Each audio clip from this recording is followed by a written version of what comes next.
Hello বন্ধুরা, এখন আমি এই ভিডিওর মধ্যে একটি গান এবং কিছু মুভি আপডেট নিয়ে কথা বলবো। প্রথমে যদি গানের কথা বলি, সেটা হলো ব্যাড অ্যাস রবি কুমারের গান তেরে প্যারে মে। এই গানটা রিলিজ করে গেছে। এই গানটা কেমন লাগলো সেটা নিয়ে কথা বলবো। গানের সুরকার, গানে গীতিকার সব, এবং গানের কে রয়েছে সেটা পুরোপুরি হিমেশ রেশমিয়া। তো সেই পুরোপুরি গানের সর্বা, এবং গানে মহিলা যিনি নায়িকা রয়েছেন নিশার নামমাত্র, তার সাথে সঙ্গ দিয়েছেন, এক্সপ্রেশন দিয়েছেন, আপকা সুরুরের ফ্লেভার নিয়ে আসার চেষ্টা করেছে। আমি যদি পার্টিকুলার গানটা কথা বলি, গানটা কিন্তু খারাপ না। গানটার মানে মিউজিক ডিপার্টমেন্ট কিন্তু ভালো এখানে, এবং সুর যে জিনিসটা হিমেশ রেশমিয়া মেলোডিয়াস যে মিউজিক সেটা কিন্তু সবসময়ের জন্য ভালো। শুধু তার গলাটাই সবসময় এখানে একটা ব্যাঘাত সৃষ্টি করে। এই গানটার মধ্যে সেম জিনিস করেছে, এবং পুরনো হিমেশ ভাবছে সে আবার পুরনো সেই সময়টাকে সেই আবার এই ভয়েস দিয়ে ফিরিয়ে আনবে। ভিউজ কিন্তু মারাত্মক হচ্ছে, এটা নিয়ে কোনো ডাউট নেই। কিন্তু সিনেমা গানটা যে ইটসেলফ শুনতে যে ততটা ভালো লাগছে না এখন, সেটা তার বোঝার ক্ষমতা নেই। বাট গানের ইটসেলফ যদি কথা বলি, গানটা কিন্তু খারাপ না। প্রচুর টাকা খরচা করে শ্যুট করা হয়েছে বিদেশে বিভিন্ন লোকেশনে গিয়ে, কিন্তু হিমেশকে যখন দেখতে পাচ্ছি তখন গিয়ে ব্যাপারটা একেবারে শেষ হয়ে যাচ্ছে। বাট গানে যদি আমি অডিও কথা বলি, যদি হিমেশের ভয়েসটা আমি অন্য কেউ হয়তো গেতো গানটা, তাহলে কিন্তু শুনতে আরও বেশি ভালো লাগতো।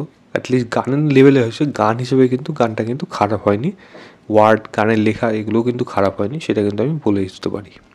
যাই হোক, এই ছিল গানের রিয়াকশন তেরে প্যারে মে গানটার। এবার দেখা যাক বাকি আর কী কী আছে, এবং আর কী কী অপেক্ষা করে আছে 7 তারিখ অবধি সিনেমাটা আসার আগে অবধি। দেখা যাক, সেটা পরের কথা।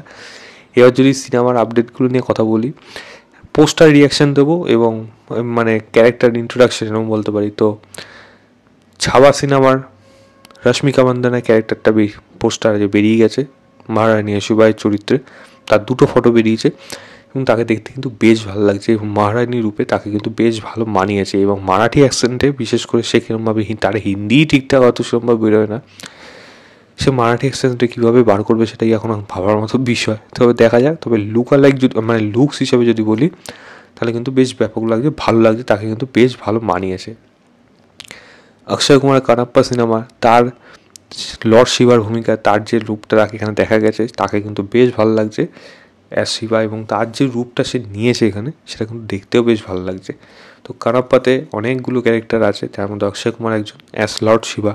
তো এবার দেখা যায় শিবের চরিত্রে অক্ষয় কুমারকে কীরকম জায়গা দেওয়া হয়, তখন তার পোস্টারটা আলাদা করে ডিজাইন করেছে, সেটা কিন্তু দেখে বেশ ভালো লাগছে, আমার কিন্তু বেশ ভালোই লাগলো। এবার যদি বাংলা সিনেমার খবর বলি, সেটা হলো খাদানকে নিয়ে। খাদান একমাত্র এমন সিনেমা যেটা প্রথম বাংলা সিনেমা হিসাবে 1 মাস, গত মাসের 20 তারিখে সিনেমাটা রিলিজ করেছিল। এই মাসে আজকে এটা 22 তারিখ, 21 তারিখের ফিগার তারা পেয়ে গেছে, 20 থেকে 20 যদি বলি, 1 মাসের এমন প্রথম বাংলা সিনেমা যেটা 1 মাসে এত বড় রেকর্ড করে দেখিয়েছে, যেটা আজ অবধি কোনো বাংলা সিনেমা 1 মাসের মধ্যে করে দেখাতে পারেনি। তো খাদান এটাও কিন্তু একটা রেকর্ড, যেটা 1 মাসে এত বক্স অফিস কালেকশন করে দেখিয়েছে প্রথম বাংলা সিনেমা হিসেবে, যেটা কিন্তু ইটসেলফ একটা রেকর্ড, সেটা কিন্তু অবশ্যই একটা ভালো দিক। তো আপনারা কোনটা নিয়ে এক্সাইটেড? গানটা শুনলেন নাকি বক্স অফিস আপডেট বা পোস্টার যা বেরিয়েছে সেগুলো নিয়ে আপনারা কতটা এক্সাইটেড অবশ্যই কমেন্ট করে জানাবেন। ভিডিওটা ভালো লাগলে লাইক, শেয়ার, চ্যানেলটাকে অবশ্যই সাবস্ক্রাইব করে দেবেন। বাই।